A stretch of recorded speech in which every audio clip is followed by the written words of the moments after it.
qué la gente tiene tanto miedo o es reacia a vivir muchos años, y me daba cuenta de que es porque cuando se proyectan hacia el futuro se imaginan residencia de ancianos, se imaginan silla de ruedas, se imaginan pañales y dicen yo no quiero eso. Podemos llegar a los 90, 95, 100 años con salud, con autonomía, con buena calidad de vida. Y hoy tenemos a Marcos Vázquez, creador de Fitness Revolucionario, uno de los referentes de divulgación de salud más reconocidos en habla hispana. Lo que seguramente lograremos en las próximas décadas es que la mayor parte de personas lleguen a los 100 años. Es decir, que los 100 sean los nuevos 80.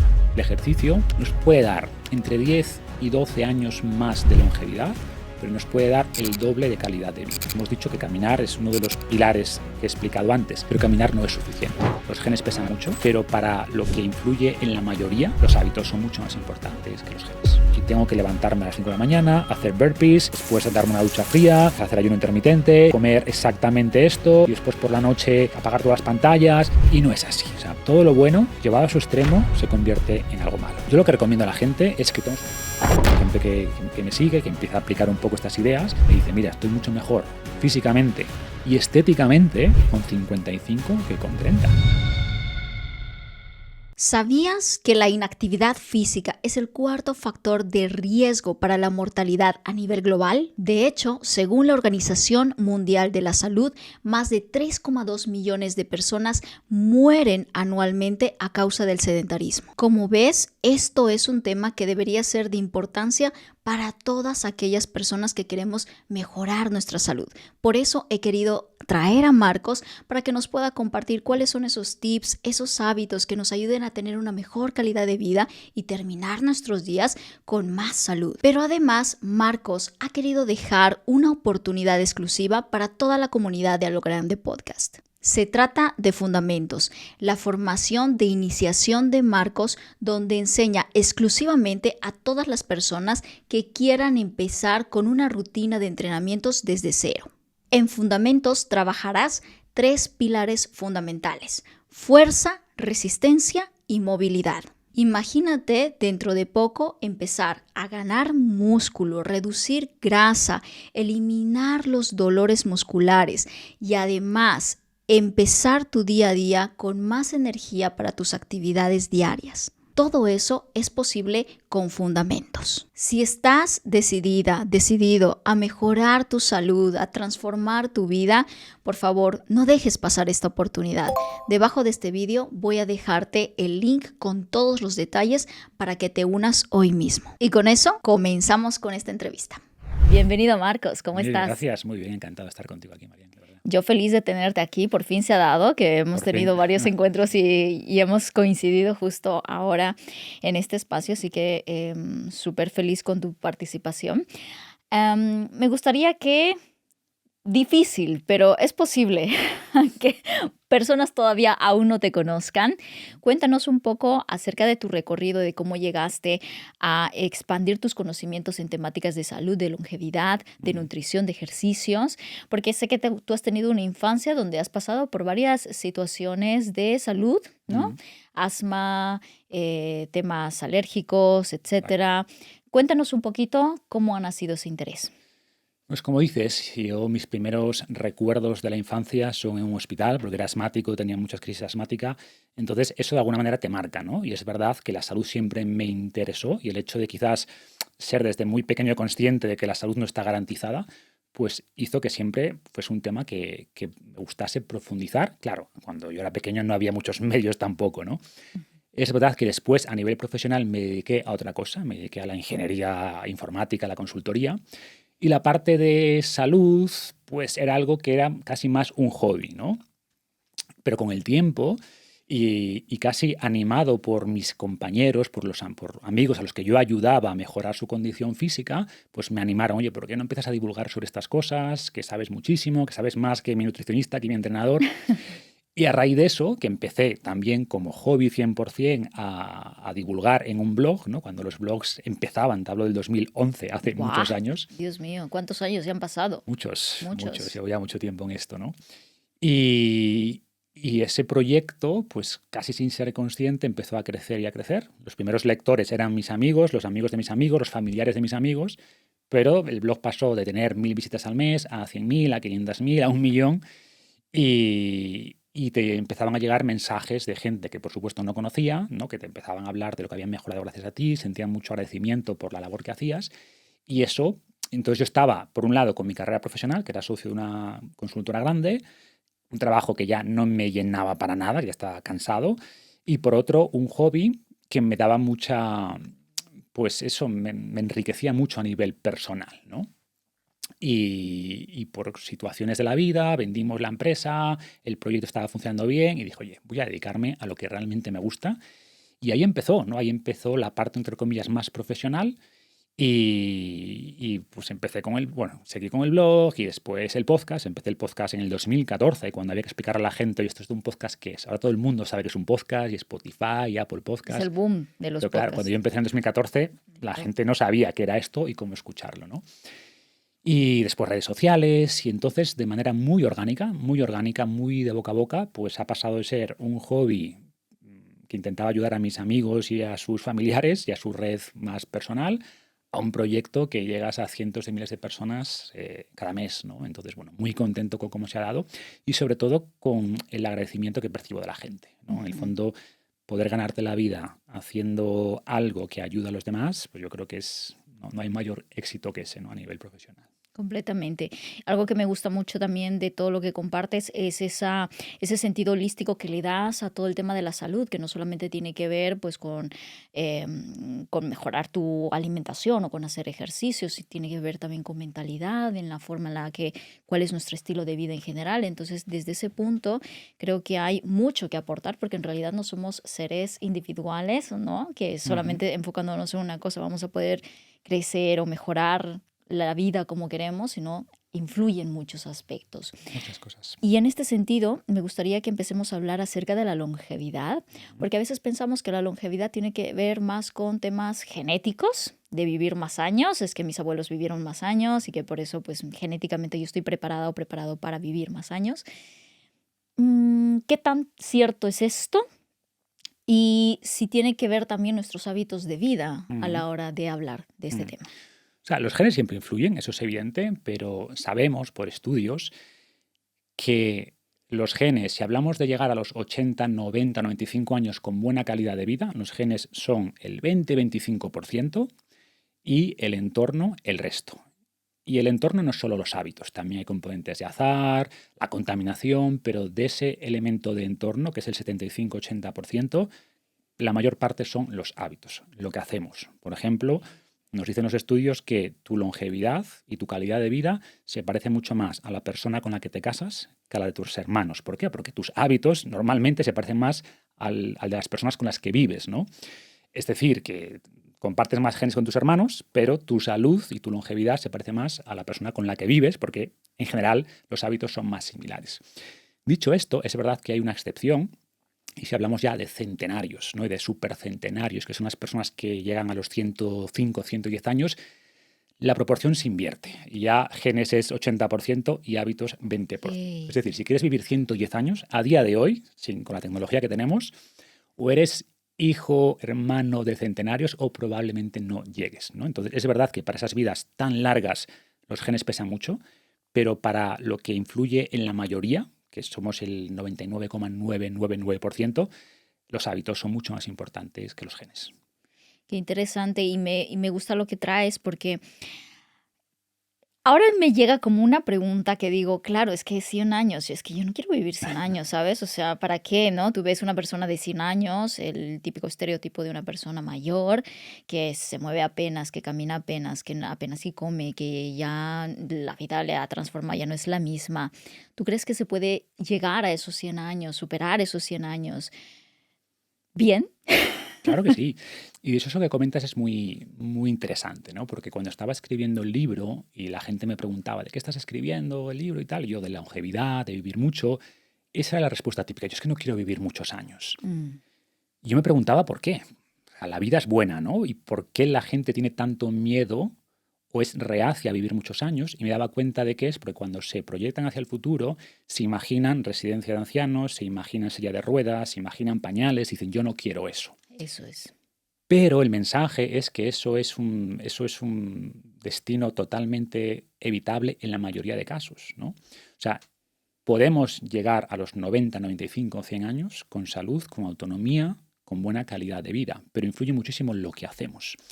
Y por eso, que esta es otra idea equivocada, cuando hablamos de longevidad mucha gente piensa en algo que empezaría a hacer cuando cumpla 60, 70, 80. Y ese es un error, porque al final, cómo van a ser tus 80, tus 90, tu última década de vida, por así decirlo, depende muchísimo de lo que haces hoy, cuando tienes 25, 30, 45, 50.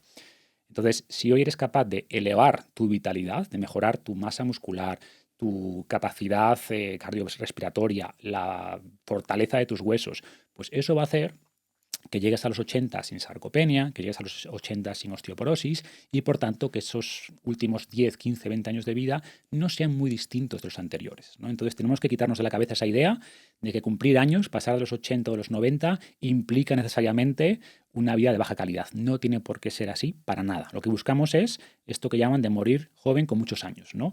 Que en vez de este declive constante y progresivo que la gente se imagina, no, que estemos con mucha vitalidad durante mucho tiempo y después nos muramos rápido. Es decir, que comprimamos ese espacio de enfermedad, que sea lo mínimo posible, ¿no? Yo pongo este ejemplo de morirte con 89 años escalando en el Kilimanjaro o haciendo el amor con tu pareja, una muerte fulminante, pero has disfrutado la vida hasta el final. Y eso es posible. Es posible. Pero ¿cuánto de nosotros tenemos que dar para llegar a ese punto de llegar con esa vitalidad a esos años? Porque yo me imagino, o sea, yo ya me dices eso y digo, es que ahora tendría que estar, pues vamos, entrenando todo el día, cuidando mi alimentación lo más mínimo, ¿no? O sea, ¿realmente necesitamos ese nivel de exigencia desde ahora? ¿O qué tipo de hábitos? Primero, ¿no? ¿Qué tipo de hábitos estamos hablando que nos lleven a ese punto? Y cómo de consecuente tiene que ser en nuestra vida. Buena pregunta.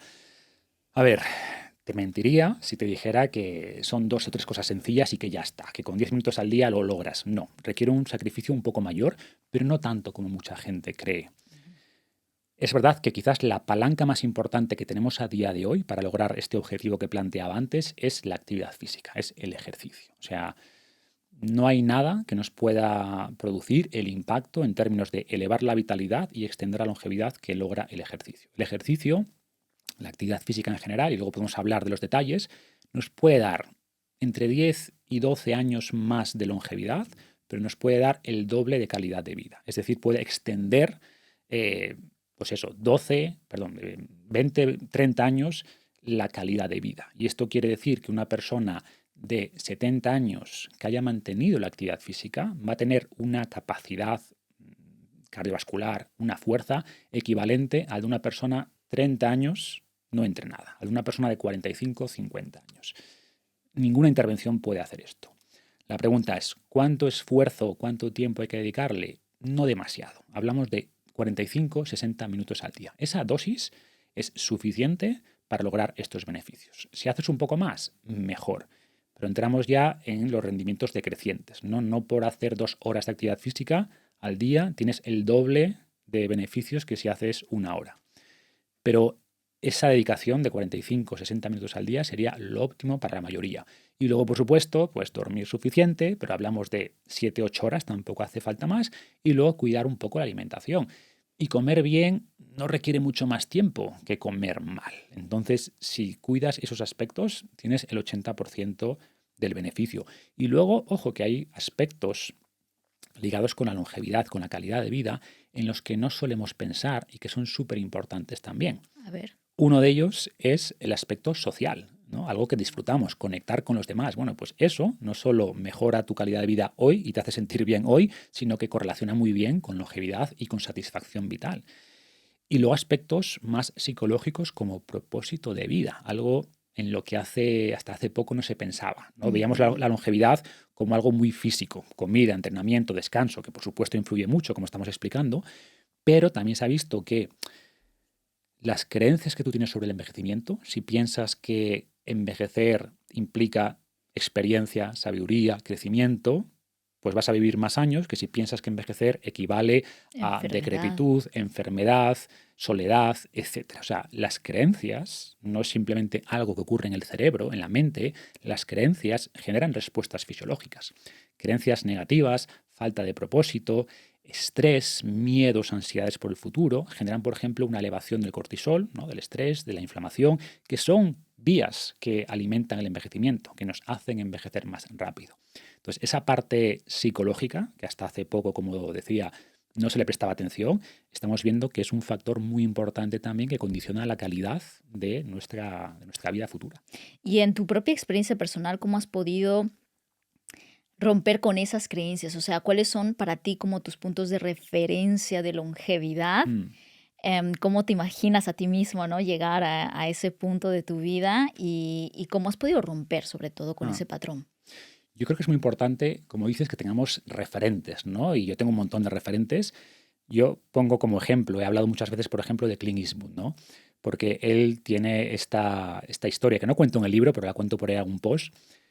En el 2018, si no recuerdo mal, pues un cantante de música country le preguntó, unos días antes de cumplir 88 años, oye, Clint, ¿cómo vas a pasar tu cumpleaños 88? Y a lo que Clint le respondió algo así como, oye, igual que todos los anteriores, ¿no? Dirigiendo una película. De hecho, iba a empezar ese día, en su cumpleaños 88, a grabar La Mula. Y le explicó después que lo que intentaba hacer era no dejar entrar al viejo, mantener la ilusión, quitar un poco a ese viejo que estaba recordándole del pasado y lo que no podía hacer. Decía, yo no dejo entrar al viejo. Y eso impactó tanto a este cantante de música country que le hizo una banda sonora para la película La Mula, y la canción se llama así, Don't Let the Old Man In, no dejes entrar al viejo. Y ese tipo de personas, ¿no? que con el tiempo mantienen la ilusión, tienen un propósito vital, a mí me inspira mucho. Y yo me veo así. O sea, al final, como te decía antes, tengo la suerte de trabajar en algo que me gusta mucho, que además sientes el agradecimiento de la gente y, por tanto, a mí no se me pasa por la cabeza retirarme, jubilarme.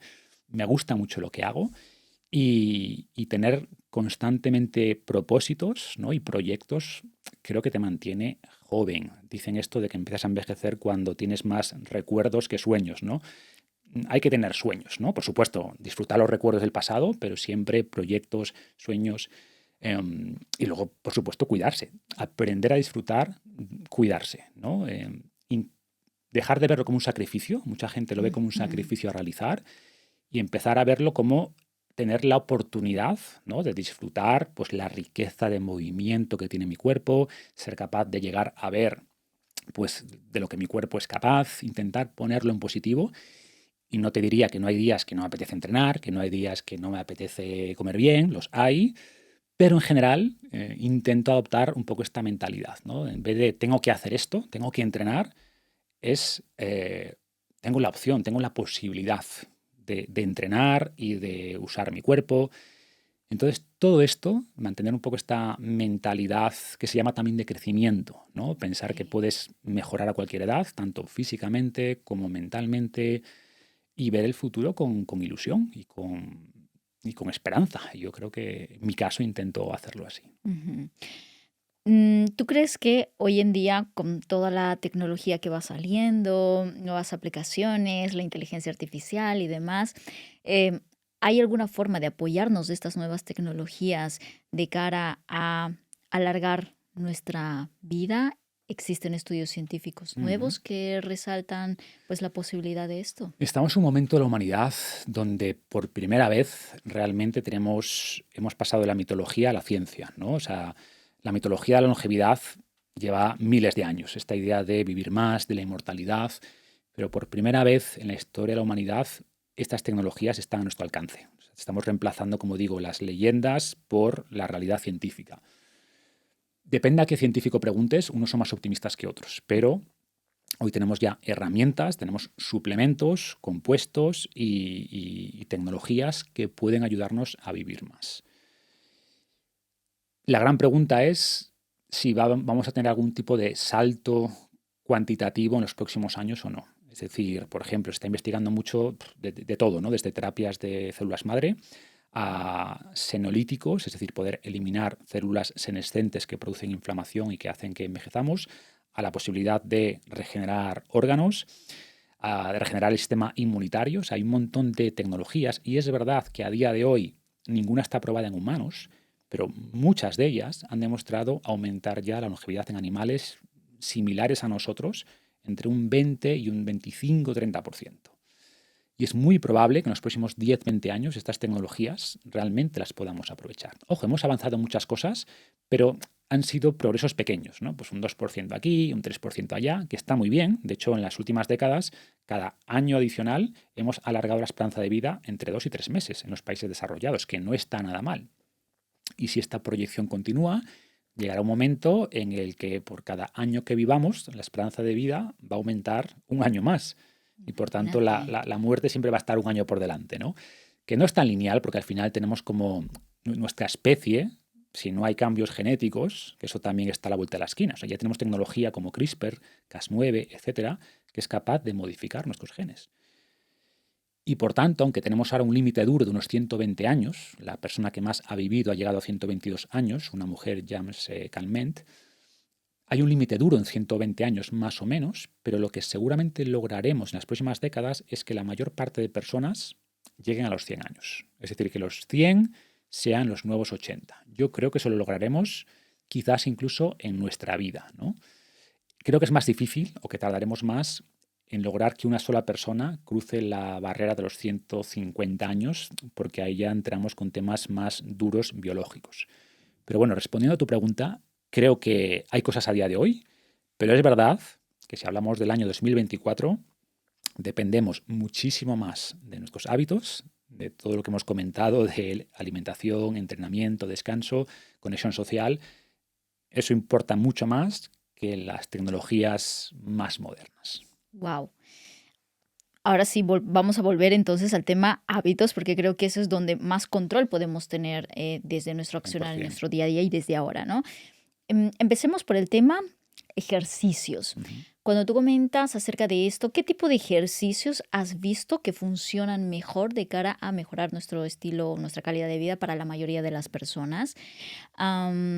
¿Y qué tan cierto es acerca del ejercicio de fuerza, el ejercicio funcional o el aeróbico, que hay un montón de mitos ahí alrededor de eso? ¿Qué has visto que funciona mejor? Yo diría que hay 3 elementos, ¿no? De hecho, antes incluso de hablar de ejercicio, hablaría de actividad física en general. Okay. Yo siempre digo que el ejercicio en el fondo es un invento moderno. Nuestros ancestros no hacían ejercicio. Su vida era su ejercicio. ¿Qué ocurre? Exacto. Que en el mundo moderno llevamos vidas tan sedentarias, los trabajos son muy sedentarios y por tanto nos hemos inventado un poco esto del ejercicio, ¿no? Y por tanto lo que debemos intentar es básicamente movernos más en el día a día. Okay. Y la forma más básica de moverse es caminando más, ¿no? Wow. Está este objetivo de los 10.000 pasos diarios, que es ambicioso, pero no lo es tanto si eres consciente de ello, ¿no? Ayuda mucho tener algún tipo de dispositivo que te mida los pasos. Al final, si los ves, claro, pues te motiva un poco a lograr esos 10.000. Si no son 10.000, pues intenta 8.000. Pero sabemos que la gente que camina más, que básicamente se mueve más, vive más, ¿no? Entonces, intentar llevar vidas más activas en general, pasar menos tiempo sentados, hacer lo que se llaman snacks de movimiento, ¿no? Que, por ejemplo, te pones una alerta en el móvil, en el ordenador, y cada hora te levantas, te mueves, subes y bajas escaleras, haces unas sentadillas. Intentar no pasar mucho tiempo quietos. Punto 1. Y después hay 2 componentes que correlacionan muy bien con longevidad. Uno es la fuerza y el otro es el VO2 max, que es la capacidad cardiovascular, por así decirlo. Okay. Mejorar la fuerza, sabemos que alarga la vida, no solo alarga la vida, sino que reduce el riesgo de depresión, mejora nuestra vitalidad en el momento. En el caso de mujeres que tienen mucho más riesgo de osteoporosis después de la menopausia, se ha visto que las mujeres que son capaces de elevar tan solo un 10% su pico de masa ósea cuando son jóvenes, gracias al entrenamiento de fuerza, tienen después de la menopausia un riesgo un 50% menor de sufrir una fractura de cadera, ¿no? que es grave, suele ser grave. Y esto ocurre porque el músculo, que hasta hace no mucho se veía únicamente como un tejido contráctil que nos ayuda a movernos, hoy sabemos que es en realidad un órgano endocrino. O sea, el músculo genera un montón de compuestos que llamamos mioquinas, que tienen un efecto sistémico, que mejoran, por ejemplo, la capacidad cognitiva, que tienen un efecto antiinflamatorio, que tienen un efecto anticancerígeno. Entonces, mejorar la masa muscular es súper importante, aumentar la masa muscular y la fuerza. Y eso es entrenamiento de fuerza. No hace falta irse al gimnasio tampoco a levantar hierro, que es mucha gente asocia entrenamiento de fuerza con ir ahí a la zona del gimnasio con los tíos ahí super cachas levantando hierro. No hace falta. Entrenar fuerza puede ser entrenar calistenia en tu propia casa. Calistenia es básicamente entrenamiento con el propio cuerpo, sentadillas, flexiones, dominadas, desplantes. Todo eso es entrenar fuerza. Y luego, si además usas algún elemento externo como mancuernas, como kettlebells, perfecto. Bandas de resistencia, lo puedes hacer en casa. 2-3 sesiones, suficiente. ¿Que haces un poquito más? Mejor. Pero con eso cubres lo básico. Ese es el segundo elemento. Y el tercero sería ese VO2 max, que en el fondo es tu capacidad de procesar oxígeno, que es otra forma de decir tu capacidad cardiovascular. Y se ha visto que las personas que están en el 20% superior de capacidad cardiovascular tienen un riesgo de mortalidad muy, muy inferior a las personas que están en el 20% inferior. Entonces, no quieres estar ahí. No quieres estar en el 20% de la población, en tu rango de edad, con peor capacidad cardiovascular. ¿Cómo mejora esa capacidad cardiovascular? 2 maneras. Una, entrenamiento en lo que se llama zona 2, es decir, hacer sesiones idealmente de al menos 40-45 minutos a una intensidad suave, ¿no? Por intensidad suave o zona 2 me refiero a que puedas hablar sin que se entrecorte mucho la respiración, pero que no te apetezca hablar. Es decir, hay cierto esfuerzo, ¿no? O esfuerzo 6/10 o 7/10, iría por ahí. Y después hacer alguna sesión HIIT suficiente con una a la semana, y una sesión HIIT en el fondo se refiere a alternar esfuerzos de alta intensidad con descansos. Puedes hacer, por ejemplo, en bici estática. Hay muchas formas de hacerlo, Bici estática, esfuerzos de 20 segundos pedaleando duro, Sí. 10 segundos de descanso o pedaleando despacio. ¿Durante cuánto tiempo? Puedes hacerlo 5 o 6 minutos. Okay. 30 segundos a tope, 10-15 segundos de descanso. 5 minutos, 8 minutos, 10 minutos. Es suficiente con ese estímulo. Y lo puedes hacer una vez a la semana. ¿Cómo juntamos esto? Todo lo que he explicado. Pues intenta caminar 8.000, 10.000 pasos cada día, 2-3 sesiones de fuerza a la semana, un par de sesiones aeróbicas en zona 2, una sesión HIIT. Si haces eso, es casi perfecto. O sea, tienes el 90% de los beneficios. Después podríamos hablar de trabajar equilibrio, algo de potencia, algo de movilidad. Sí, sería ya como la guinda del pastel. Pero si estructuras tu semana de una manera similar a como he explicado, incluyes esa dosis de movimiento diario, tienes la parte de ejercicio check. Ya con eso es suficiente, ¿no? Claro. Y vemos que tampoco es necesario. O sea, con 45 minutos al día puedes cubrir todo esto que he comentado. Quizás muchas personas también digan, bueno, yo ya en mi actividad diaria pues me muevo, a lo mejor que sí, ¿no? Que tienen actividad, o sea, o un ritmo de vida también como más activo, están de aquí para allá, mueven y dicen, bueno, con eso ya es suficiente. ¿Realmente es suficiente? No es suficiente. O sea, por supuesto, esa actividad física diaria es muy importante, pero todavía se repite en muchas consultas de médicos diarias esta idea, ¿no? De camine usted. Camine, que está bien. Hemos dicho que caminar es uno de los pilares que he explicado antes, pero caminar no es suficiente. O sea, simplemente caminando no vas a trabajar esa musculatura, esa masa ósea, con lo importante que es esto. No vas a prevenir la sarcopenia, esa pérdida muscular que se produce con los años. Las mujeres no van a reducir el riesgo de fractura de cadera o fracturas en general que explicaba antes. No es suficiente. Hay que dar un estímulo al cuerpo más importante. Y tampoco caminando vas a lograr elevar suficiente ese VO2 max, que es tan importante también para prevenir la mortalidad, la enfermedad. Entonces, caminar está bien, llevar una vida activa es un elemento importante, pero no es suficiente para aprovechar todos los beneficios de la actividad física. Ok. Hablemos acerca del ejercicio y el dolor, porque es cierto que hay muchas personas que quizás ya están en un punto de su vida en donde, bueno, están con más achaques, están con más el típico dolor de rodillas, dolor de espalda, y ciertamente pueden justificar el que es que no me muevo, es que no camino, es que no hago ejercicios de fuerza, es que no le puedo levantar pesas porque me duelen las rodillas y me las voy a estropear. Y es como que termina siendo como el perro que se muerde la cola. Exacto. ¿Cómo es eso, no? Entonces, ¿cómo llegamos a ese punto en donde podemos equilibrar eso? ¿Realmente dolor es limitación y necesita cuidado? Me imagino que dependerá. ¿Qué piensas? El tema del dolor es fascinante. Mucha gente asocia dolor con daño y no tiene por qué ser así. O sea, podemos tener daño y que no exista dolor. Por ejemplo, si estás en una pelea vida-muerte y te cortan, tú no notas nada, porque para tu cerebro eso no es relevante. Vas a notar dolor después, ¿no? Y también podemos, o por ejemplo, si hacemos, esto se ha hecho, estudios que hacen radiografías a personas de 50, 60, 70 años de la espalda, vas a ver daño que es normal que ocurra con la edad, protusiones, hernias, y hay mucha gente que tiene hernias y protusiones que no siente absolutamente ningún dolor y tiene una función perfecta. Y al revés, hay gente que tiene dolor de espalda, dolor de rodillas, tú haces una radiografía ahí y no ves nada, no ves absolutamente nada, los tejidos están perfectos. Al final, el dolor es una señal que produce el cerebro como respuesta a una amenaza. Es un intento de tu cerebro de protegerte. ¿Qué ocurre? Que si tú no te mueves, si no haces actividad física, tu cerebro es mucho más sensible al dolor.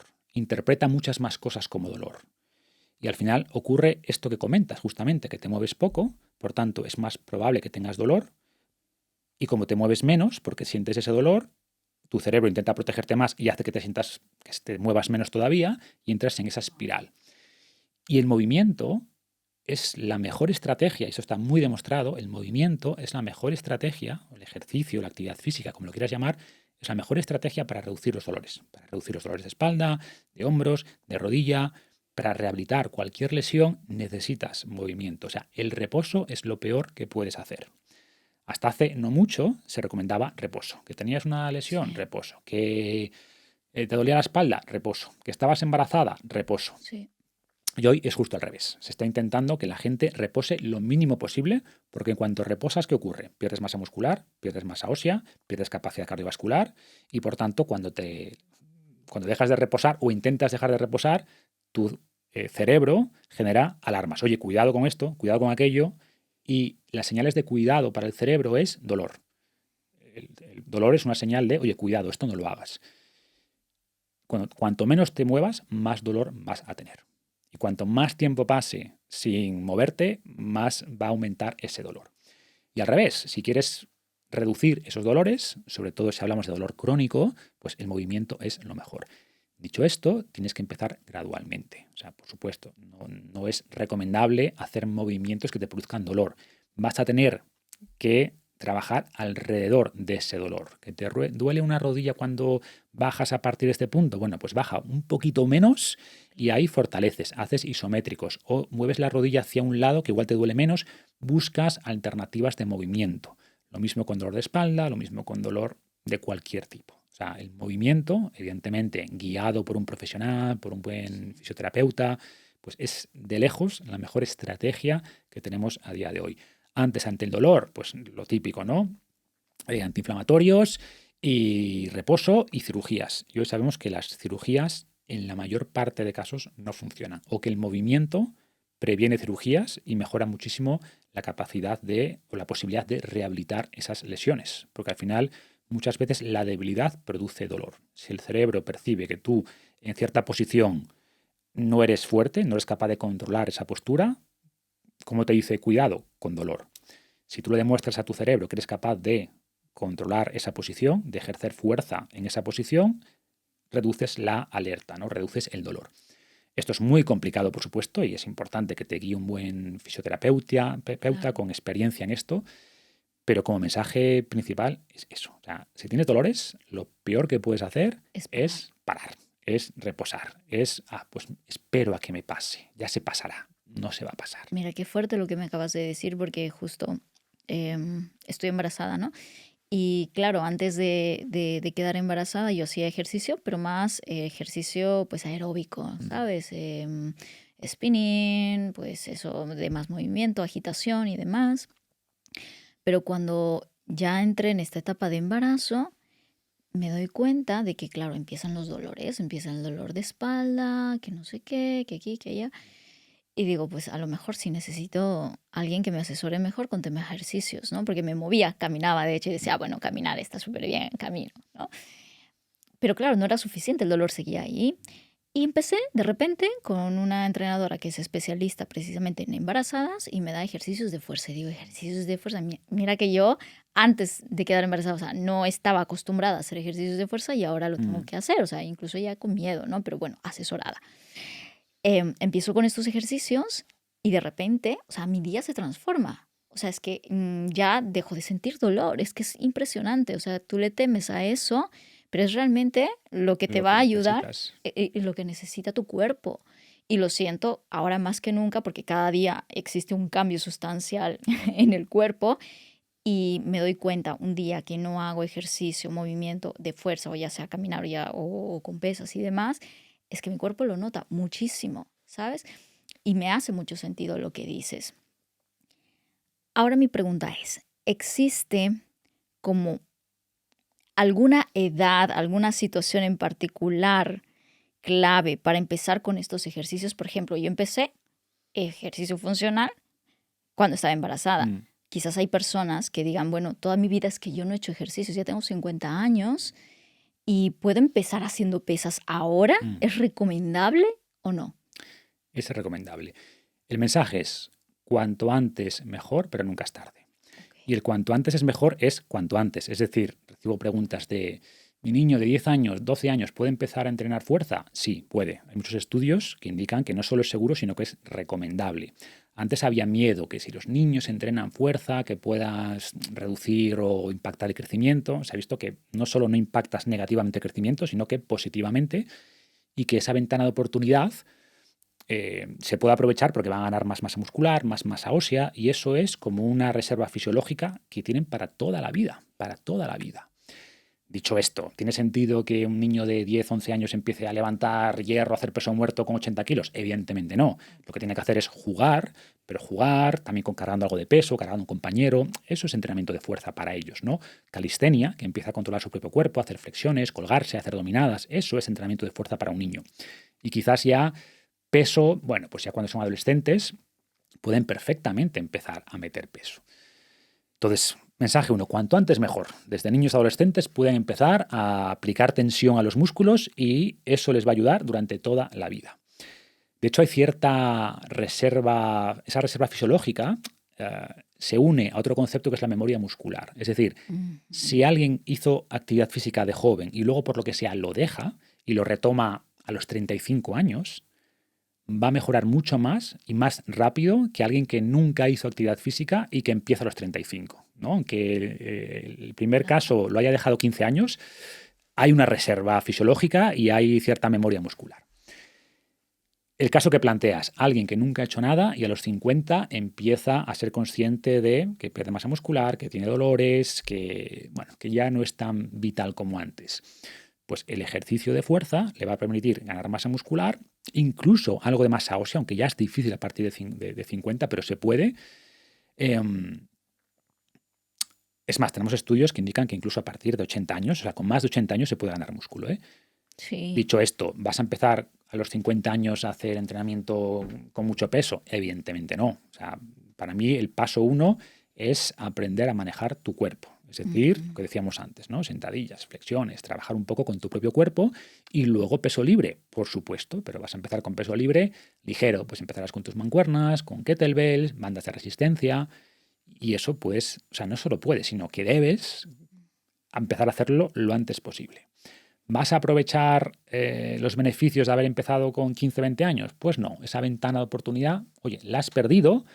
Pero lo que vas a hacer es que esa curva de vitalidad que decía antes, que va bajando y sobre todo se acelera el descenso a partir de los 50, 60, pues vas a hacer que avance más despacio o incluso que la eleves, ¿eh?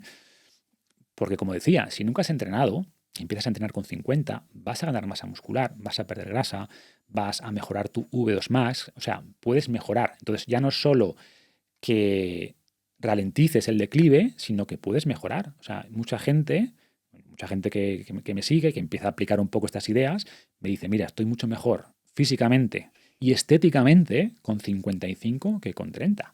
Y también las fotos. Esta era yo con 30, ¿no? Con su barriga, tal, con 55. Pues fuertes, levantando peso, haciendo una maratón, su primera maratón con 55 años.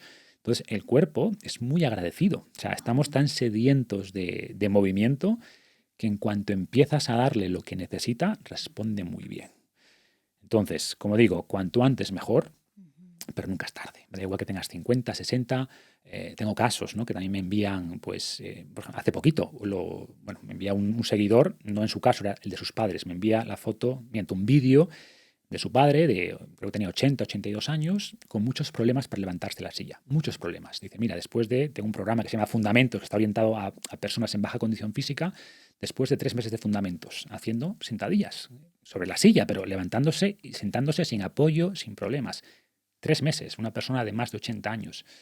Y esos cambios son increíbles, ¿no? Está muy bien el cambio de antes, después, el six-pack, está bien, pero cuando ves un impacto en lo que puedes hacer, una persona mayor que era muy dependiente, que de repente es autónoma, ostras, esos cambios a mí me llegan mucho más que los cambios de que he perdido grasa y ahora me veo los abdominales. Que está bien, pero esto es un cambio en lo que puedes hacer en tu vida. Es mucho más importante. Claro, me hace sentido, lo noto ahora mismo, digo, o sea, la capacidad, es que claro, cuando empiezas a sentir esas incomodidades que antes no tenías, es que lo agradeces. O sea, antes decía, claro, ¿qué valoraba? Pues que al hacer ejercicio esté más delgada, lo típico que las mujeres o la mayoría queremos, ¿no? Más tonificadas, más delgadas y demás.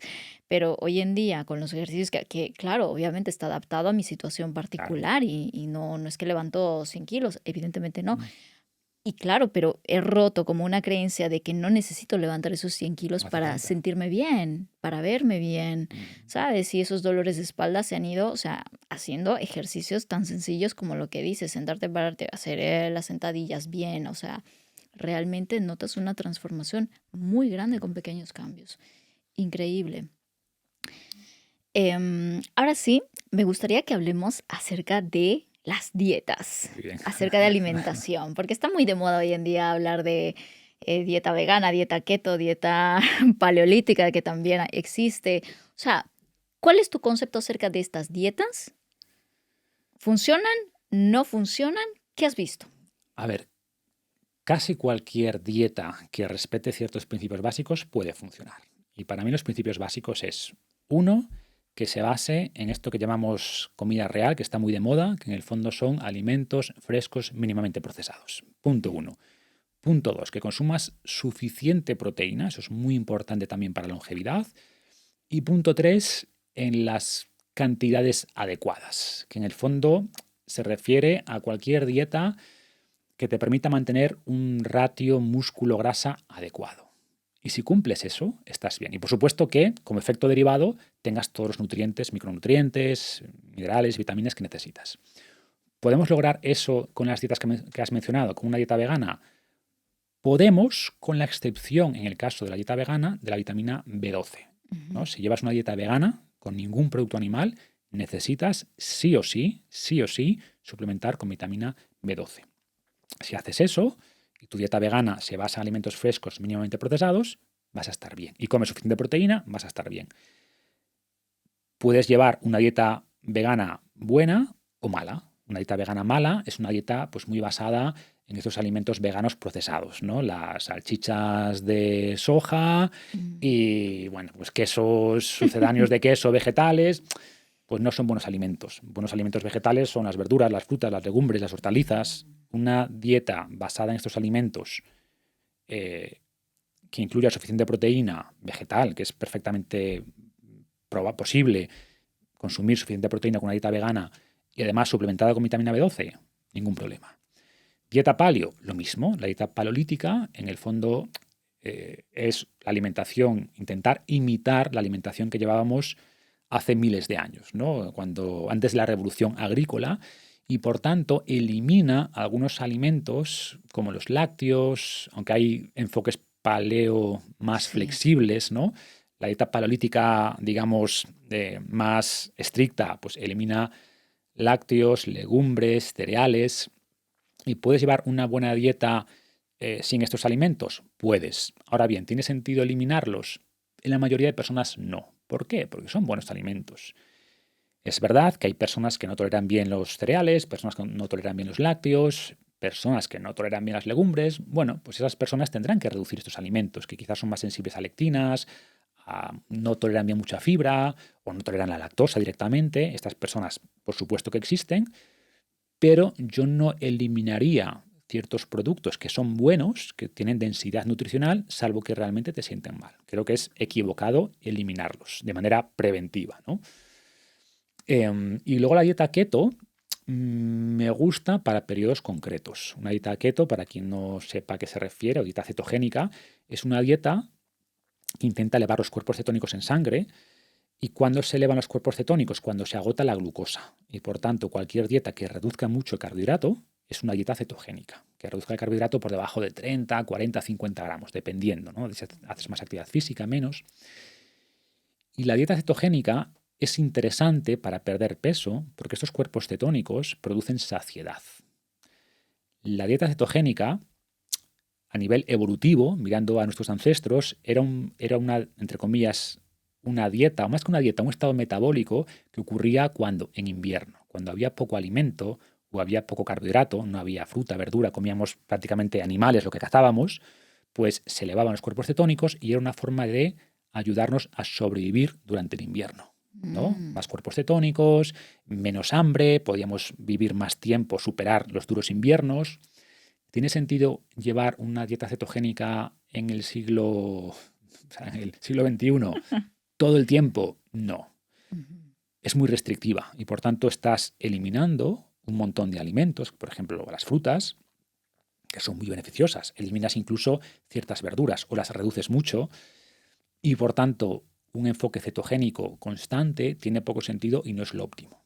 Sí creo que es interesante pues, que hagas que es lo que yo hago durante invierno, un par de fases de cetosis de 2-3 semanas. Creo que eso es interesante.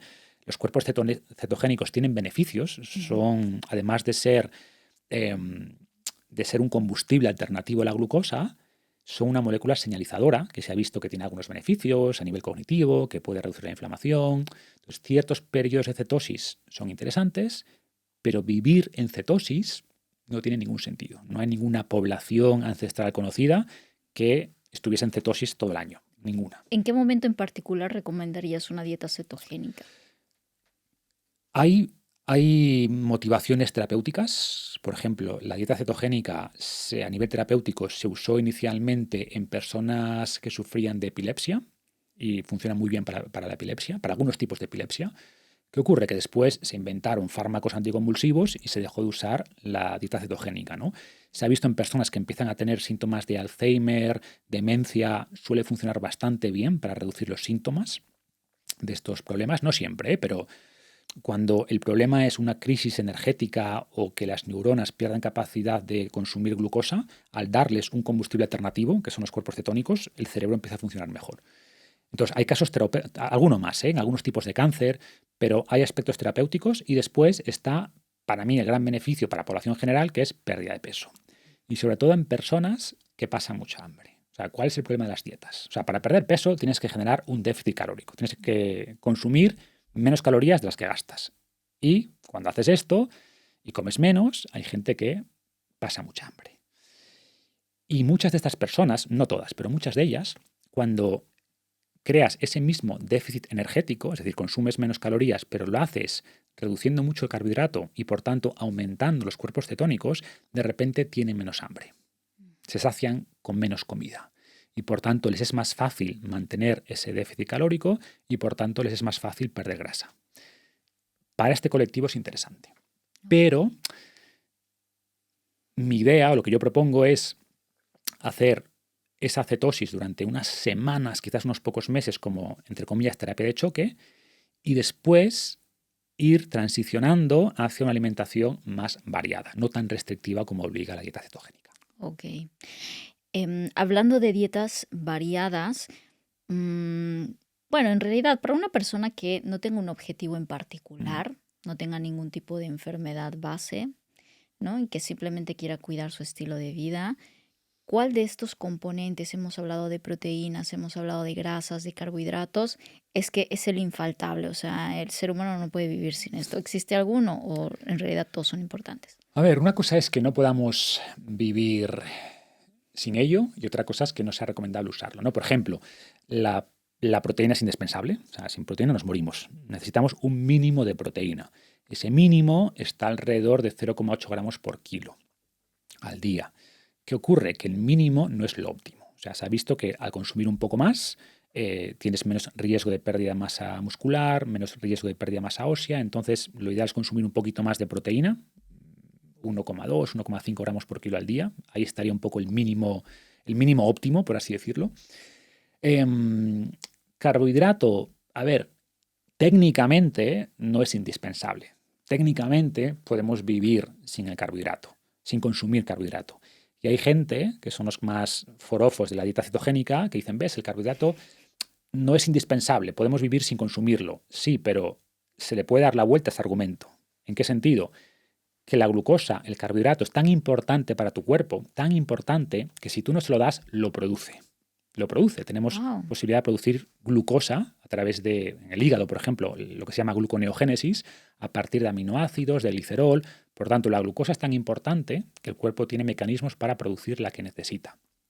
Pero si le damos carbohidratos de calidad, pues mucho mejor. No forzamos al hígado a estar constantemente produciendo glucosa. Y la grasa, pues hay también grasas esenciales, como los omega 3, los omega 6, que son interesantes, pero yo siempre digo que no es tan importante los macronutrientes como el origen de esos macronutrientes. La gente se obsesiona con, pero dime el porcentaje exacto de proteína, de carbohidrato, de grasa, y tú puedes tener 2 dietas con exactamente el mismo porcentaje de proteína, grasa y carbohidrato, y una dieta ser un desastre, ¿vale? Porque esa grasa viene de ultraprocesados y la proteína es embutido procesado. Y sí, al final el porcentaje de macros es el mismo, pero no tiene nada que ver esa dieta basada en ultraprocesados con una dieta donde esos macros vienen de tus huevos, tus verduras, tus frutas, tu pescado, tus legumbres. Nada que ver, a pesar de que el porcentaje de macros sea exactamente el mismo. Entonces tienes que lograr ciertos mínimos en cada uno de ellos. Por ejemplo, dietas muy bajas en grasa tampoco son recomendables, que antes se proponían, había mucho miedo a la grasa, ¿no? La grasa, aumentar el riesgo cardiovascular, para nada. La grasa es muy importante en la dieta y dietas muy bajas en grasa, por debajo del 10-15%, producen problemas hormonales, por ejemplo. Muchas hormonas, de hecho las hormonas sexuales, testosterona, estrógenos, necesitan un sustrato de grasa y por tanto dietas muy bajas en grasa reducen esas hormonas sexuales que son tan importantes para la vitalidad y para la longevidad. Entonces, en general, no busquemos enfoques extremos. Como decía antes, la dieta cetogénica es un poco extrema, está bien para unas semanas, meses, no la forcemos mucho más. Y el resto del tiempo, centrémonos en estos pilares que decía antes, que tus alimentos vengan o sean fuentes de alimentos frescos mínimamente procesados, que tengas un consumo razonable de proteína y luego el ratio entre carbohidrato y grasa es poco importante. Va a depender mucho de tu nivel de actividad física. Okay. Si te mueves más, si eres más deportista, seguramente te beneficias de consumir más carbohidrato, pues más almidón, hablamos pues eso de más cereales, más legumbres, más patatas, boniatos, todo ese tipo de carbohidratos beneficiosos. Si eres más sedentario, seguramente tenga sentido que reduzcas un poco el carbohidrato y aumentes las grasas saludables, pero ya es un tema muy secundario respecto a que tus alimentos sean comida de verdad. Hablemos acerca de la parte hormonal, que creo que es interesante tocarlo, sobre todo personas que sufren de hipotiroidismo, no sé qué, o quizás una mujer que está en una etapa de menopausia.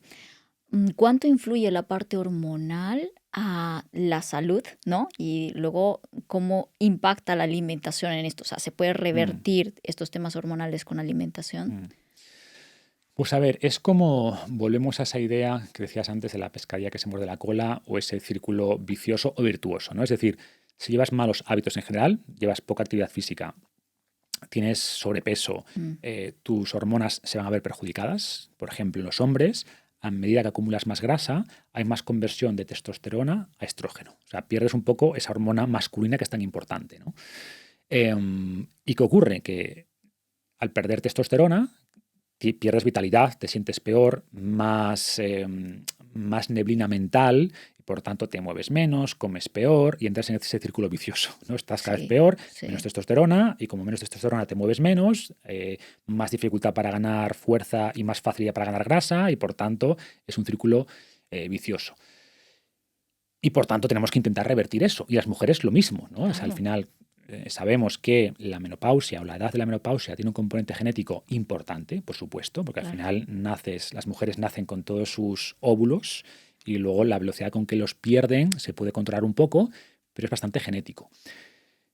Pero en función de ese límite genético, por así decirlo, pues puedes modularlo entre más o menos 2 años en función de tus hábitos. Y más allá de en qué momento te llega la menopausia, sobre todo la calidad de vida durante ese periodo y después está muy influenciado por los hábitos, por cómo te mueves, por cómo comes, por cómo descansas. Y volvemos a lo mismo. Cuando entras en la menopausia y las hormonas empiezan a fallar, entre comillas, pues de repente tienes más facilidad para acumular grasa, duermes peor, los sofocos, el insomnio y por tanto te entrenas menos y queremos evitar eso, ¿no? Entonces, el ejercicio se ha visto que suaviza mucho esa entrada en la menopausia, suaviza mucho esos síntomas típicos y por tanto hay como un impacto bidireccional. Es decir, tus hábitos influyen mucho en tus hormonas sexuales, incluso mencionabas la tiroides, etcétera, y a su vez los niveles hormonales influyen mucho en cómo te sientes y en los hábitos que llevas, ¿no? Y al final este círculo puede ser vicioso o puede ser virtuoso, que llevas buenos hábitos, por tanto mantienes buenos niveles hormonales, no acumulas mucha grasa, por lo cual no tienes estos problemas que decía antes de conversión, sobre todo en hombres, de testosterona a estrógeno, mantienes libido más tiempo, vitalidad más tiempo y por tanto pues vas logrando lo que decíamos, ¿no? Mantener la vitalidad elevada durante mucho más tiempo. Hablemos ahora sí, que me gustaría hacer como un ejercicio de si existen dietas o alimentación ideal para distintos retos que tienen las personas en el día a día. No sé si existe una alimentación ideal, por ejemplo, en etapas de estrés o en etapas de máxima productividad. ¿Hay alimentos que nos favorecen más que otros? Sí, o sea, al final lo más importante es el patrón global de dieta, o sea, no hay, es un error típico, es lo que llamamos el nutricionismo, ¿no? Y es pensar que consumo pescado para el omega 3 y consumo este alimento por la vitamina C. A ver, sí, pero lo importante es una buena dieta global. Dicho esto, sí es verdad que hay alimentos específicos que se ha visto que pueden mejorar ciertas capacidades, ¿no? Por ejemplo, los arándanos tienen un efecto importante sobre la cognición. Son muy ricos en ciertos polifenoles, antocianinas, que son las que son, bueno, el polifenol que le da ese color púrpura a los arándanos, a otros frutos rojos. Y momentos que necesites esa concentración, pues los arándanos son muy buenos, 60-80 gramos al día, o extracto de arándano. Yo compro un extracto de arándano salvaje que tiene más polifenoles, se lo añado, por ejemplo, al yogur, ¿no? Los huevos tienen colina, que también es importante para el cerebro. Ciertos nutrientes, por ejemplo, si estás en procesos inflamatorios, pues el omega 3, buscar ese omega 3 en pescados, idealmente pescados bajos en mercurio, como son las sardinas, este tipo de alimentos. Entonces, embarazo, pues nutrientes como el folato, que son muy importantes, además del suplemento que se suele dar a las embarazadas. Entonces, por supuesto que hay nutrientes específicos en función de lo que busques. La cafeína, que está en el café, pues es muy importante, por ejemplo, mejora mucho la concentración.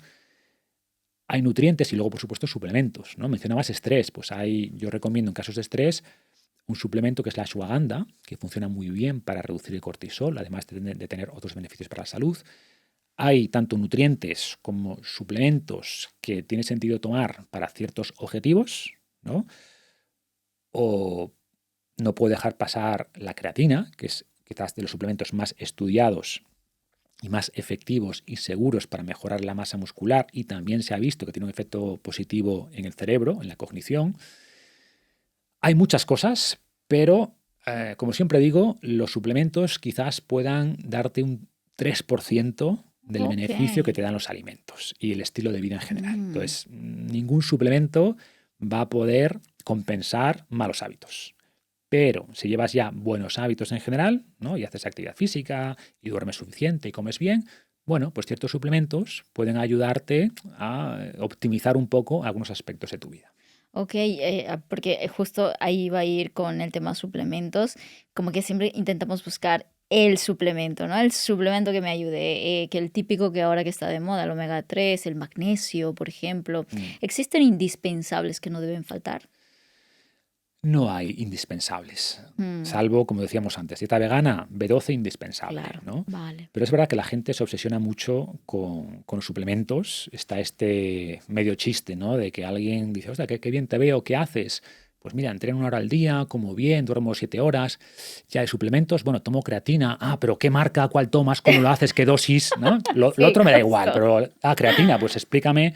A mí me Mm, ocurre, me preguntan muchísimo por la creatina, que en parte lo entiendo porque es un buen suplemento, pero ojo que la creatina te va a dar ese 2-3%, ya está, no te va a dar más, claro. ¿no? Entonces, los suplementos, no hay ninguno indispensable. Dicho esto, es verdad que suele haber ciertos déficits que se repiten a nivel poblacional en los grandes estudios que se hacen. Sí. ¿Qué déficits son esos? Suele haber déficit de vitamina D, que claro, que lo ideal es exponerse más al sol. ¿Qué ocurre? Que pasamos todo el día aquí, en espacios interiores, no nos exponemos al sol, y lo ideal es el sol. El sol, mucho sol es malo, por supuesto, hay que protegerse, sí, pero la exposición adecuada al sol no solo eleva la síntesis de vitamina D, que es fundamental, lo llamamos vitamina, pero en realidad es una hormona, funciona como una hormona, con receptores en todos los tejidos del cuerpo, sino que la exposición al sol, los rayos ultravioletas al entrar en contacto con la piel, elevan la producción de óxido nítrico, que es un compuesto que produce vasodilatación y por tanto mejora el sistema cardiovascular y reduce la mortalidad por enfermedad cardiovascular, que en los países modernos es lo que más probabilidad tiene de matarnos, Sí. ¿no? Entonces, tiene sentido si tus niveles son bajos, te haces una analítica, tienes niveles, me invento, de 25, que es bajo, ¿tiene sentido suplementar vitamina D? Todo el sentido. Ok. ¿Es mejor, o además del suplemento, exponerte más al sol? Por supuesto. Magnesio mencionabas, también es verdad que en general hay déficit de magnesio y por tanto un suplemento de magnesio, si bien no es indispensable, puede ser una especie de, oye, seguro, ¿no? Me aseguro que al menos no voy a tener déficit de magnesio, que es un mineral que participa en más de 300 reacciones químicas, en la producción de ATP, de energía, que nos puede ayudar también a descansar, personas que no duermen bien por la noche, sobre todo el bisglicinato de magnesio. Entonces te diría que a nivel, yo lo que recomiendo a la gente es que tome suplementos con cierta motivación, ¿no? Vale. Pues oye, descanso mal. Bueno, pues mira, pruebas con Mm, ashwagandha, probemos con, yo qué sé, puede ser melatonina, puede ser lo que decíamos ahora, bisglicinato de magnesio, o tengo vitamina D baja, oye, pues suplemento de de vitamina vitamina D, D. o quiero mejorar masa muscular, probemos con creatina, quiero rendir mejor en CrossFit, bueno, pues probemos con metalanina, cafeína para los casos que tenga sentido, pero con un propósito y no simplemente suplementar porque sí, Vale. ¿no? Probablemente estés desperdiciando el dinero. Ojo, no te Mm. va a hacer mal tampoco, pero yo soy partidario de suplementar aquellas cosas que tienen sentido en tu caso en concreto. Ahora me gustaría hablar contigo de un tema que creo que es hasta cierto punto también controversial porque estamos expuestos a las redes sociales y lo que decías, ¿no? A los consejos de, mira, tómate esto, ¿no? Como si fuera como la fórmula mágica en un consejo de 30 segundos de un reel que te salta, ¿no? ¿Qué opinión tienes tú al respecto de los influencers de la salud que te comparten como la fórmula mágica para X cosa? ¿Cuánto ha influido y cuánto impacta, tanto de manera positiva, no lo sé, y de manera negativa en nuestro concepto acerca de salud y bienestar? Un gran melón. A ver, Sí. como todo, o sea, en el universo de las redes te encuentras información muy válida y muy sensata y luego pues te encuentras lo peor, ¿no? Y mucho mercader del miedo, ¿no? Como de, Mm, cuidado que el pescado tiene mercurio y cuidado que la sartén tiene esto, el teflón, y entonces hay mucha gente para quienes la salud es un tema de ansiedad constante, mm, de ansiedad constante. Yo no, por ejemplo, una cosa que yo he cambiado es que es verdad que cuando empecé, quizás mis mensajes eran como más directos o más blanco y negro. Porque claro, yo divulgaba para mi grupo de amigos y para mi grupo de amigos que los conocías, oye, esto es bueno, esto es malo. Eran más sencillos, ¿no? Y eso tiene una parte buena de que, bueno, pues hay unas pautas muy claras. ¿Qué ocurre? Que luego me di cuenta de que mucha gente estas ideas las llevaba al extremo, ¿no? Y en su cabeza, pues, se quedaban con que si un día se comían, yo que sé, una galleta, eso era malísimo, ¿no? O que si un día le echaba un poquito de azúcar al café, pues, lo peor, el azúcar es veneno. Que se volvían cada vez más radicales y creo que eso es malo. Y muchos mensajes de las redes son radicales. ¿Por qué? Pues porque al final a nadie le gusta la incertidumbre. Yo siempre digo que muchas respuestas, o la respuesta correcta a muchas preguntas es depende. Depende, ¿sabes? En tu caso, depende. Y en general a la gente no le gustan los dependes. Dicen, oye, dime si sí o si no, si es bueno o si es malo. Y bueno, pues de qué depende, ¿sabes? Claro. Y por tanto, esos mensajes un poquito más, con más detalle, hay mucha gente que no le gusta, no se viraliza un depende en las redes sociales. Sin embargo, tú haces un reel diciendo que si comes este pescado te vas a morir porque es muy alto en mercurio, o que esto tiene microplásticos y que es malísimo, o que si te tomas un sobre de azúcar que se sube mucho la curva y que es malísimo, pues esos mensajes se viralizan. Y mucha gente obtiene su información sobre salud de estos mensajes más radicales porque son los que más se viralizan, los que más se comparten. Y esto creo que es un problema. Creo que es un problema. Y por eso mi mensaje en las redes intenta ser, sabiendo que pierdo seguramente seguidores y potencial de viralización, intentan ser, pues eso, más de moderación y de explicar a la gente que si hace bien el 20% de las cosas, va a obtener el 80-90% de los resultados. Es decir, si tú pasas cierto tiempo en las redes sociales, siguiendo ciertas cuentas de salud, puedes llegar a la conclusión, que es un poco lo que tú comentabas al principio de la charla, ostras, es que cuidar la salud es un trabajo a tiempo completo. Y tengo que levantarme a las 5 de la mañana, hacer burpees, después darme una ducha fría y después hacer ayuno intermitente y luego comer exactamente esto y luego hacer 1 hora y media de ejercicio y después por la noche exponerme, apagar todas las pantallas. Tienes que hacer todo perfecto todos los días y si haces cualquier cosa mal, que ya arruinas todo, ¿no? Y no es así. O sea, por suerte, nuestro cuerpo es bastante resiliente y, por supuesto, tenemos que intentar hacer las cosas bien, pero sin generar ansiedad, que esta es la paradoja, ¿no? Claro. Todo lo bueno, llevado a su extremo, se convierte en algo malo. Es decir, si tú por cuidar la salud dejas de comerte un trozo de tarta que te hizo tu hija porque es su cumpleaños, porque claro, el azúcar es malo. Dejas de salir un día con tus amigos porque claro, el ritmo circadiano lo vas a estropear, o tomarte una copa de vino con una celebración porque claro, el alcohol es malo, pues al final eso no es vida. Y te generas un estrés por intentar controlar cada pequeño aspecto de tu vida, que ese daño que produces va a neutralizar muchos de los beneficios por hacer las cosas bien. Y vuelvo a este componente que decía antes, ¿no? Que es más psicológico. O sea, disfrutar una copa de vino y una pizza con tus amigos una noche de celebración puede hacer o tener un efecto más positivo en tu salud que comerte tú en tu casa solo o el pollo con brócoli, con arroz y con agua. Porque estás perdiendo ese componente social, psicológico que es tan importante, ¿no? Por supuesto, si la pizza con vino es todas las noches, tienes un problema.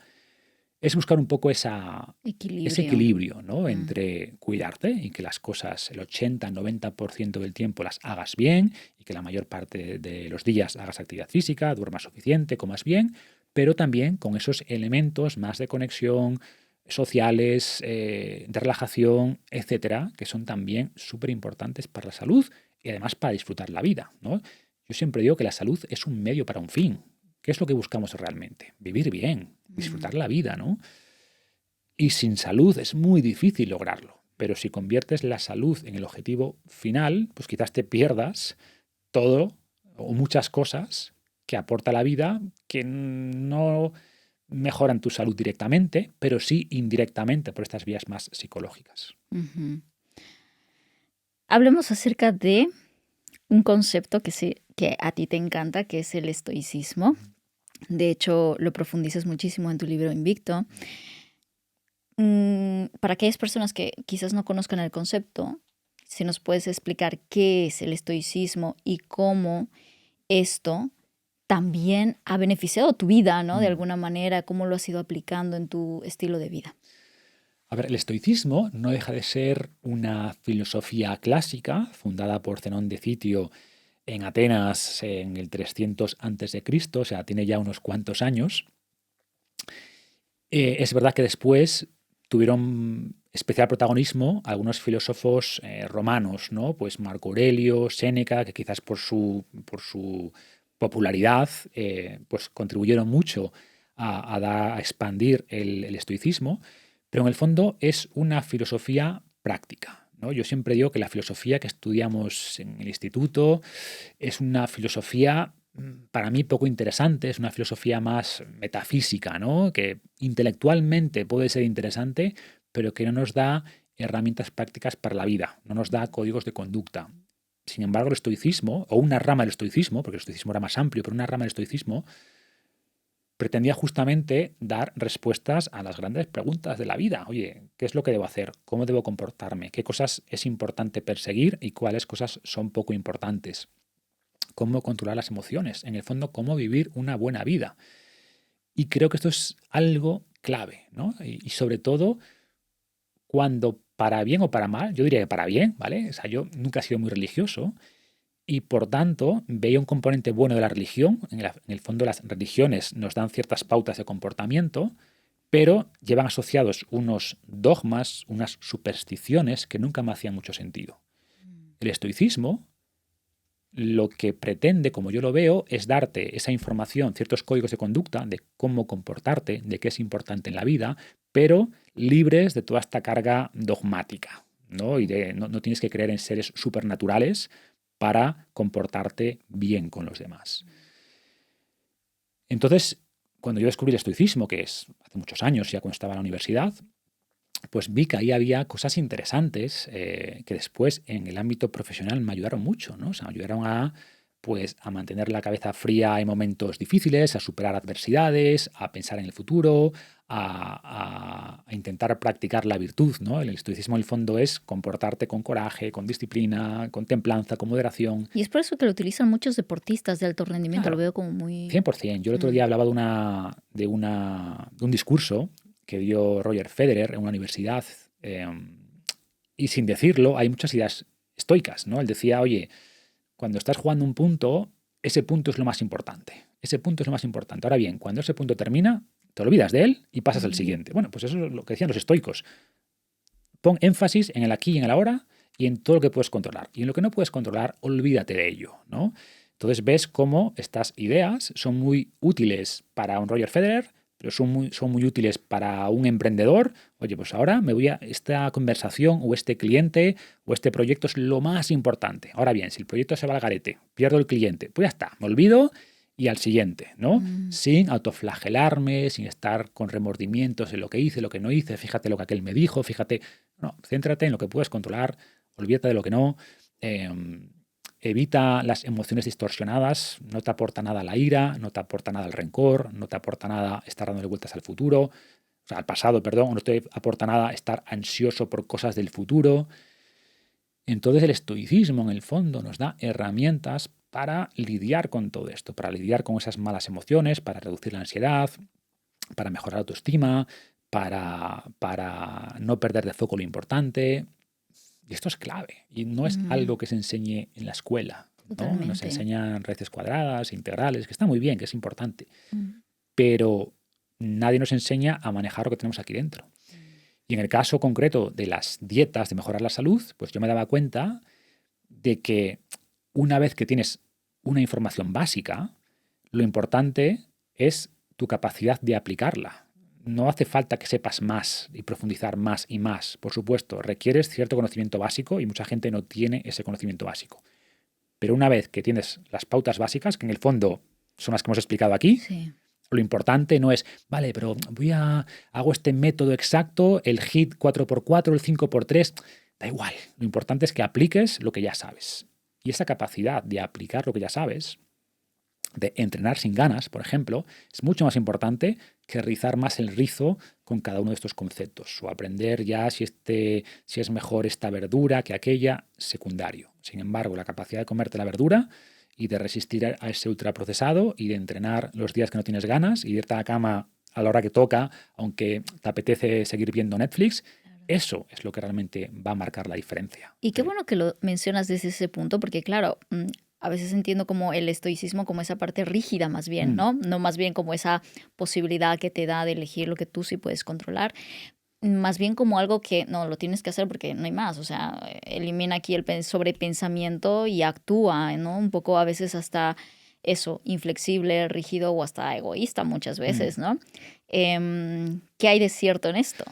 Como todo, igual que decía antes, ¿no? Cualquier cosa buena llevada al extremo se convierte en algo malo. Entonces, si tú adoptas el estoicismo con una visión dogmática, ¿no? Es que el estoicismo es, pues eso, hacer siempre cosas que no quiero y siempre estar sufriendo, eso no es estoicismo. De hecho, no has interpretado bien a los estoicos. Los estoicos no hablaban de eso. El estoicismo, por desgracia, ha sido muy mal interpretado. Por ejemplo, algunas personas piensan que el estoicismo es suprimir las emociones. Ningún estoico hablaba de eso. Lo que decían es de no permitir que esas emociones, primero reflexionar sobre ellas y después canalizarlas de manera productiva. Vigilar las emociones que surgen, no suprimirlas, ¿no? Pero cuando sientes ansiedad, decía Epicteto, oye, explora esas emociones, analízalas, cuestiónalas y después tú decides si las dejas entrar en tu fortaleza mental o no. Por ejemplo, siento ansiedad porque mañana tengo un examen. Bueno, pues vale, estás sintiendo ansiedad. ¿Esa ansiedad es proporcional? ¿Qué te está diciendo? Bueno, pues me está diciendo que prepare esto. Perfecto. Tiene sentido, pues voy a prepararlo bien. Ahora, ya me he preparado, he hecho todo lo posible. ¿Esa ansiedad tiene sentido? No. Bueno, pues vamos a intentar descartarla, ¿no? O sea, no es suprimir emociones, no es ser una persona fría. De hecho, Marco Aurelio era una persona, pues, él hablaba de estar libre de ansiedad, pero lleno de afecto, ¿no?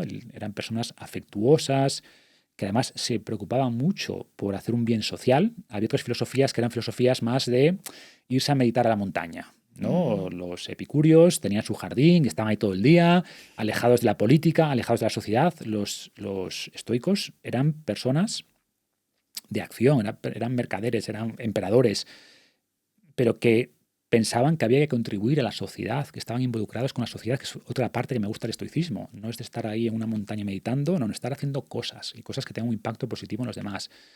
Simplemente perder menos tiempo con distracciones, con cosas que no aportan, pero eso es el estoicismo. Como yo interpreto el estoicismo después de leer casi todos los textos estoicos, ¿no? Si no lo lees, pues te quedas quizás en esa visión un poco más fría, más de supresión de las emociones. Y luego, como todo, cualquier cosa que se vuelva popular, sale la versión ultraprocesada del estoicismo, ¿no? Mensajes que se convierten en Mr. Wonderful, Sí. ¿no? Bueno, pero eso no es estoicismo, es una visión, pues eso, de estoicismo TikTok, por así decirlo, Sí. que no es estoicismo real. Me encanta el estoicismo TikTok. Ahora mismo, con los retos y situaciones particulares a nivel profesional o personal que tengas, ¿qué 3 principios de toda esta forma de pensar estás aplicando hoy en día a tu vida? A ver, no tengo 3 como tal, ¿no? O sea, Vale. en el fondo cada desafío, cada problema requiere una herramienta. Yo veo el estoicismo también como, esta es una visión mía personal, como una serie de herramientas, como una caja de herramientas. Oye, tengo una serie de herramientas, pues en función del problema con el que esté lidiando, pues puedo usar la dicotomía de control, de reflexionar, a ver, Marcos, vale, esto te preocupa, pero ¿de esto qué puedes controlar? Esto y esto, vale, pues mira, lo demás intenta ignorarlo. Ojo, que nadie es un estoico perfecto, o sea, Vale. evidentemente es muy fácil decir, olvídalo, y otra cosa es olvidarlo de verdad, pero cosas que ayudan mucho, herramientas como cuando tienes un problema, pensar, esto va a ser un problema dentro de 10 días, de 10 meses, de 10 años, y ese tipo de herramientas ayudan, porque cuando eres consciente de, vale, esto en 10 meses no va a ser un problema, de repente te preocupa menos. No te deja de preocupar, ojo, pero en vez de preocuparte 7, te preocupa un 3 o un 5. Pues perfecto. O cuando tienes un problema que pinchas una rueda, pues por supuesto que te vas a enfadar. Ser estoico no es no enfadarse. Los estoicos lo decían, el estoico perfecto no existe. Lo que yo logro, en mi caso, y es un poco lo que la gente también me reporta, es que lo que antes te enfadaba 7, pues te enfada 5 y en vez de durarte 4 horas el enfado, te dura hora y media, ¿vale? No es no enfadarte, no es no cabrearte, es simplemente que las cosas te impactan menos y por menos tiempo. Te recuperas antes un poco tu homeostasis, tu tranquilidad, ¿no? O cosas tan sencillas como cambiar tu autopercepción. O yo tengo una frase que es una tontería, pero que a mí me ayuda y ayuda a mucha gente, que es, si no tienes ganas de entrenar, entrena sin ganas. Los estoicos nos decían que podemos actuar independientemente de la emoción. Nos decían algo así como que, mira, la emoción va a estar ahí, pero no te fusiones con ella. O sea, una cosa es la emoción y otra cosa es tus acciones. Pues, ¿tienes miedo? Actúa con miedo. ¿Tienes ansiedad? Actúa con ansiedad. Haz lo correcto independientemente de cómo te sientas. Y cuando tienes pereza, ostras, es que debería entrenar, pero no me apetece. Cuando te dices, bueno, pues, ¿qué voy a hacer? Entrenar sin ganas. Ya está. Y dejas de usar las emociones como excusas, ¿no? En vez de intentar suprimir o eliminar la emoción que no puedes, lo que sí puedes hacer es actuar a pesar de esa emoción. ¿Que tienes un mal día? Pues ya está, sí, es un mal día. Es normal. Hay días mejores, días peores, pero no voy a permitir que por no sentirme bien hoy no haga lo que tengo que hacer, ¿no? Entonces, va por ahí. Como digo, son muchas herramientas. Otra muy importante para mí también, el agradecimiento. O sea, dedicar un rato cada día a agradecer las cosas. Los estoicos utilizaban el agradecimiento como el antídoto contra la envidia, el antídoto contra la ansiedad muchas veces, ¿no? En el sentido de que muchas envidias, incluso ansiedades, tienen que ver con cosas que no podemos controlar o con cosas que esperamos que ocurran a nuestro favor en el futuro. Cuando reduces los pensamientos sobre cosas que no tienes y que te gustaría lograr y empiezas a pensar más sobre cosas que tienes, que no agradeces suficiente, mentalmente cambias. Y además esto está muy respaldado por la psicología, ¿eh? Pensar menos en las cosas que te faltan y agradecer más las cosas que tienes. Fantástico, funciona muy bien. ¿Reduce todos los problemas? Evidentemente no. Pero el agradecimiento, dedicar unos minutos cada día a ese tipo de cosas o cambiar la perspectiva, ¿no? O sea, yo qué sé, imagínate que te apetece un día poco grabar un podcast. Lo tienes que grabar, pero qué pereza ponerme ahora a hacer el guión, tal. Pues en vez de pensar eso, piensa, ostras, qué bueno que puedo ganarme la vida entrevistando a personas, hablando con personas. Mentalmente cambias, ¿no? De una situación de pereza, o sea, no me apetece hacer esto hoy, oye, me siento agradecido de poder ganarme la vida haciendo esto en vez de estar, yo qué sé, de camarero en un bar. Con todo mi respeto, pero que seguramente no le puedas sacar mucho, claro, no sea tu propósito vital, ¿no? Entonces, como ves, Marian, son muchas cosas y en el fondo es esto, entender todas esas herramientas que te da el estoicismo y luego, por supuesto, practicar. Es decir, yo en Invicto intento resumir todas estas herramientas, pero al final digo, oye, si tú te lees este libro y lo subrayas y lo dejas ahí, pues es como si lees un libro de entrenamiento y no haces nada. Pues, total. Alguna herramienta te va a dar, cierto pozo mental va a dejar, pero esto hay que practicarlo cada día. Practicar cada día y, de hecho, empezar a ver las adversidades como oportunidades, ¿no? Cuando yo intento también cambiar, cuando tengo un problema, bueno, pues es una oportunidad. Esto es un regalo de los dioses estoicos, me están dando una oportunidad de practicar mi filosofía. ¿Se retrasa el avión? Gracias, es una oportunidad de practicar mi filosofía, ¿no? Que chocas con el coche, bueno, es una oportunidad de practicar mi filosofía. Y la gente me dice, bueno, ¿tienes cáncer? Bueno, vale, sí, no vas a decir gracias por un cáncer, pero si tienes cualquier enfermedad, y esto me llega de muchísima gente, ¿no? De cómo Invicto les ha ayudado muchísimo a superar desde enfermedades a muertes de familiares, porque ayuda para todos, una especie de bálsamo mental que puede ayudarte a superar cualquier adversidad que enfrentes en la vida. Maravilloso. Bueno, Marcos, y como última pregunta, que en realidad es un ejercicio que siempre traemos aquí a los invitados, te voy a dar una pregunta que ha dejado el anterior entrevistada, en este caso. Y vamos a ver qué nuevas lecciones salen de esta pregunta. ¿Estás listo para recibirlo? Estoy lista, a ver. ¿Qué me han dejado? Muy bien. En realidad es un reto, ¿vale? Si hoy tuvieses 24, o sea, tienes ahora mismo 24 horas para hacer lo que tú quisieses y sabes que el día de mañana la gente va a olvidar todo lo que has hecho en esas 24 horas, ¿qué harías? ¿Qué haría? Claro, y que se pueda contar, ¿no? Y que se pueda contar, ahí exacto. Ahí está. Pues, ¿qué haría? Pues yo creo que, no sé, entraría en alguna mansión de alguien muy conocido y estaría en la piscina y dejaría la casa hecha un desastre, quizás una gran fiesta con todos mis amigos. Nos iríamos y al día siguiente no ha pasado nada. No se me ocurre otra cosa.